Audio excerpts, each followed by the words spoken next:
இன்னைக்கு நம்ம இந்த ஒரு வீடியோல வந்து பாத்தீங்கன்னா மகளிர் உரிமை தொகைக்கான பணம் பத்தியான தகவலை நம்ம கொடுக்க போறோம். ஏன்னா மகளிர் உரிமை தொகை அப்படிங்கிறது நிறைய மக்கள் வந்து வாங்கி கொண்டிருக்காங்க. 1,35,00,000 மக்கள் வந்து என்ன பண்ணிட்டு இருக்காங்க, வாங்கிட்டு இருக்காங்க.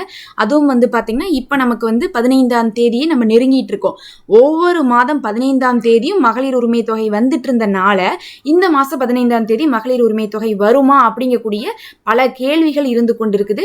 ஏன்னா வந்து பாத்தீங்கன்னா ஆட்சி மாறி இருக்குது, எந்த ஒரு அறிவிப்பும் இன்னும் நமக்கு வராம இருந்துட்டு இருக்குதே அப்படிங்கறனால தான் இந்த ஒரு கேள்வி இருக்கு. இதுல வேற வந்து பாத்தீங்கன்னா நிறைய பேருக்கு போன தடவை விடுபட்டு போயிருக்கு. அப்ப அவங்க என்ன பண்ணணும், இந்த தடவையாவது வந்து இந்த எலெக்ஷன் முடிஞ்சு வந்திருக்கே, இப்பயாவது நம்ம ஜாயின் ஆயிக்கலாமா, இது மூலமாவது நம்ம வாங்கிட மாட்டோமான்னு சொல்லிட்டு நிறைய பெண்கள் வந்து யோசிச்சுட்டு இருக்காங்க. அதனால அவங்களுக்கு என்னென்ன ஆவணங்கள், இன்னும் வந்து பாத்தீங்கன்னா மகளிர் உரிமை தொகை வாங்கிட்டு இருக்கவங்களுக்கு கூட வந்து பாத்தீங்கன்னா ஆவணங்கள் தேவையா இருக்கிறதுக்கான வாய்ப்புகள் இருக்கு. ஏன்னா ஆட்சி மாறி இருக்கு. கலைஞர் மகளிர் உரிமை தொகை அப்படின்னு இருந்த அந்த பெயரை இப்ப என்னன்னு மாத்திருக்காங்கன்னு பாத்தீங்கன்னா மாண்புமிகு மகளிர் தொகை அப்படின்னு சொல்லிட்டு மாத்திருக்காங்க. அப்ப வந்து பெயரே மாறி இருக்கு, ஸ்கீமே மாறி இருக்குது அப்படிங்கும் போது மறுபடியும் கூட அப்ளை பண்ண சொல்றதுக்கான வாய்ப்புகளும் இருக்கு. ஆனா இன்னும் வந்து பாத்தீங்கன்னா அப்ளை பண்ணுங்கன்னு சொல்லல, ஆனா சொல்றதுக்கான வாய்ப்புகள் இருக்கு. நம்மளிடத்துல இந்த ஆவணங்கள் இருக்கணும். வாங்கிட்டு இருக்கவங்களா இருந்தாலும் சரி, இன்னும் வாங்காதவங்களா இருந்தாலும் சரி, எனக்கு வந்து இனிமேல் தான் வந்து மகளிர் உரிமை தொகை வரப்போகுது, நான் அப்ளை பண்ண போறேங்கிறவங்களும் சரி, இந்த ஆவணங்களை வைத்துக் கொள்ளுங்க. கண்டிப்பா உங்களுக்கு மகளிர் உரிமை தொகை என்ன பண்ணும், இந்த ஆவணங்கள் இருக்கிறவங்களுக்கு தான் வந்து கொடுப்பாங்க. ஃபர்ஸ்ட் வந்து பாத்தீங்கன்னா நமக்கு கடந்த ஆட்சியில 1000 ரூபாய் மகளிர் உரிமை தொகை வந்துச்சு. வருஷத்துக்கு எவ்வளவு வந்துச்சுன்னு பாத்தீங்கன்னா 12,000 ரூபாய் வந்துச்சு.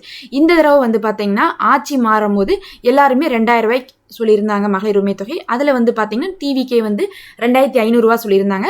அவங்க தான் இந்த தடவை ஆட்சி அமைச்சிருக்காங்க. முதலே நாங்க கையெழுத்து போடக்கூடிய விஷயங்கள்ல இதெல்லாம் வச்சிருக்கோம் அப்படின்னு சொல்லிட்டாங்க. அதாவது மகளிர் உரிமை தொகையை ஆட்சிக்கு வந்துமே கையெழுத்து போடுவோம்னு சொல்லிட்டாங்க. நேத்து பாத்தீங்கன்னா பதவி ஏற்றாங்க. ஆனாலும் வந்து பாத்தீங்கன்னா பதவி ஏற்றதுக்கு பிறகு ஞாயிற்றுக்கிழமை எந்த ஒரு மகளிர் உரிமை தொகைக்கான அறிவிப்பையும் அவங்க வந்து கையெழுத்து போடல. முதல்ல வந்து பாத்தீங்கன்னா கரண்ட் பில்லுக்கு மட்டும்தான் போட்டிருக்காங்க, மற்றபடி மகளிர் உரிமை தொகைக்கு அவங்க கொடுக்கல. அப்ப வந்து மகளிர் உரிமை தொகைக்கு அப்படின்னு கேட்டா இனிமேல் தான் அதுக்கான நடவடிக்கை எடுக்கப்படும். ஏன்னா வந்து வெள்ளை அறிக்கையெல்லாம் கொடுத்துட்டு தான் அவங்க எடுப்பேன்னு சொல்லியிருக்காங்க. ஆனால் இப்போ நமக்கு 15ஆம் தேதியை நெருங்கிட்டு இருக்கிறதுனால அவங்க போட்டுருவாங்க அப்படிங்கக்கூடிய ஒரு கருத்தும் வந்து நிலவி கொண்டிருக்கு. முதல்ல நமக்கு ஆவணம் என்ன தேவைன்னு பார்த்தீங்கன்னா எல்லார் இடத்துலையுமே ஆதார் கார்டு இருக்கணும். ஆதார் கார்டு இருந்தால் தான் உங்களுக்கு மகளிர் உரிமை தொகை கிடைக்கும். ஆதார் கார்டு இருந்தால் மட்டும் பத்தாது. ஆதார் கார்டில் வந்து நமக்கு என்ன இருக்கணும், நம்மளுடைய ஏதோ ஒரு பேங்க்கை வந்து ஆதாரோட நம்ம லிங்க் பண்ணியிருக்கணும். ப்ளஸ் ஆதார் கார்டுலேயே வந்து உங்களுக்கு ஃபோன் நம்பரும் லிங்க் பண்ணியிருக்கணும். ரெண்டுமே ரொம்ப முக்கியம்.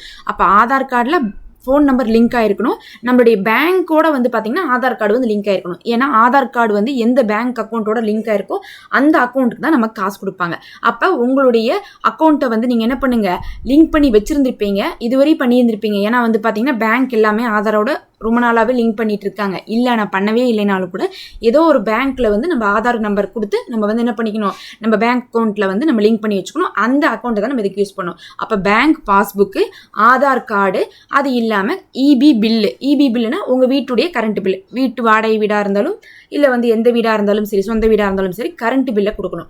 அதுக்கப்புறம் வந்து பார்த்தீங்கன்னா ஸ்மார்ட் கார்டு. ஸ்மார்ட் கார்டுனா என்னது, ரேஷன் கார்டு தான். ரேஷன் கார்டு எதுக்காக கேட்குறாங்கன்னா குடும்பத்தில் ஒரு மகளிருக்கு தான் அதை கொடுக்குறாங்க.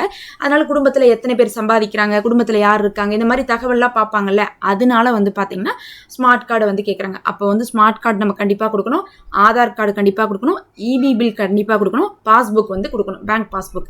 பேங்கை பொறுத்தளவுக்கு நீங்க நிறைய வந்து பேங்க்ல வந்து கூட அக்கௌண்ட் வச்சிருக்கலாம். சிலர்லாம் 2, 3 வச்சுட்டு நிறைய பிரச்சனை பண்ணிட்டாங்க போன தடவை. எனக்கு இன்னும் வரல நாங்கள் கடைசியில் போய் பார்த்தா அவங்க வந்து 2, 3 அக்கௌண்ட் வச்சுட்டு அதுல ஒரு அக்கௌண்ட்ல தான் வந்து ஆதாரை லிங்க் பண்ணியிருக்காங்க. அதனால அந்த அக்கௌண்ட்டுக்கு காசு போயிட்டு இருந்திருக்கு. இவங்க என்ன பண்ணிட்டாங்க, மெயின் அக்கௌண்ட்ல பார்த்துட்டே இருந்திருக்காங்க, வரல. அதனால வந்து பாத்தீங்கன்னா நம்ம அதான் சொல்றோம், நம்மளுடைய ஆதார் வந்து பாத்தீங்கன்னா பேங்க்ல லிங்க் பண்ணியிருக்கணும். அந்த லிங்க் பண்ண அக்கௌண்ட்டுக்கு தான் அவங்க காசு கொடுப்பாங்க. நீங்க என்னதான் வேற பாஸ்புக் கொடுத்தாலும் அதுக்கு கொடுக்க மாட்டாங்க. நீங்க லிங்க் பண்ணியிருக்கிறது கூட தான் கொடுப்பாங்க. உங்களுடைய பேங்க்ல வந்து நீங்க என்ன பண்ணுங்க, ஆதாரை வந்து லிங்க் பண்ணி வச்சிருங்க. அப்ப அந்த அக்கௌண்ட்டுக்கு உங்களுக்கு என்ன ஆயிரும், கிடைச்சிரும். இந்த ஆவணங்களை தயார் செய்து வைத்துக் கொள்ளுங்க. இப்ப வந்து 15ஆம் தேதி நம்ம நெருங்கிட்டு இருக்கிறனால எப்ப வேணா என்ன பண்ணுவாங்க, அவங்க ஆவணங்களை கேட்டு நமக்கு வந்து இந்த ஸ்கீமை வந்து கொடுக்கறதுக்கான வாய்ப்பு இருக்கு. அதுவும் வந்து 1,35,00,000 பேர் ஏற்கனவே வாங்கிட்டாங்க அப்படிங்கறனால அவர்களுக்கு இந்த மாசம் வந்து வர்றதுக்கு தானாவே வர்றதுக்கு அக்கௌண்ட்ல வரது கூட வாய்ப்பு இருக்குன்னு சொல்லிட்டு சொல்லப்பட்டு கொண்டிருக்கு. நிலைமை எப்படி இருக்குன்னு சொல்லிட்டு பார்க்கலாம். ஏன்னா வந்து பாத்தீங்கன்னா நேரடியாக விஜய் அவர்களோ இல்ல டிவிகே தரப்புல இருந்தோ அறிவிப்பு வரல. ஆனா எல்லாருமே என்ன சொல்றாங்க, 15ஆம் தேதி வரனால வந்துரும் அப்படிங்கிற மாதிரியும், இல்ல வந்து ஆவணங்களை கேட்டுட்டு அவங்க என்ன பண்ணுவாங்க, கொடுத்துருவாங்க அப்படிங்கிற மாதிரி சொல்லிட்டு இருக்காங்க. அதனால பொறுத்திருந்து பார்க்கலாம். அதை பற்றியான அப்டேட் வந்துட்டு இருந்தால் நம்ம உங்களுக்கு உடனே கொடுப்போம். எப்படி ஃபார்ம் ஃபில்அப் பண்ணணும், எங்கே போய் வந்து ஆன்லைனில் பார்க்கணும் எல்லாமே நம்ம கொடுப்போம். அதனால் மறக்காமல் சப்ஸ்கிரைப் பண்ணி வச்சுக்கோங்க இந்த சேனலை. அப்போ தான் உங்களுக்கு அதை பற்றியான நோட்டிஃபிகேஷனும் சேர்ந்து உங்களுக்கு வரும். புதுசாக வாங்குறவங்களுக்கும் சேர்ந்து என்ன பண்ணிக்கலாம், இந்த தடவை வாங்கிக்கலாம் அப்படின்னு தான் வந்து சொல்லப்பட்டிருக்கு. ஆனால் 60 வயசுக்கு மேலே இருக்கவங்களுக்கு இல்லை, 60 வயசுக்கு கீழே இருக்கவங்களுக்கு தான். அப்போ 60 வயசுக்கு மேலே இருக்கவங்களுக்கு என்னன்னோ அது தனியாக ஒரு ஸ்கீம் இருக்குது. அந்த ஸ்கீம் என்ன அப்படிங்கிறத நான் உங்களுக்கு போடுறேன், வேணுங்கிறவங்க தெரிவிங்க.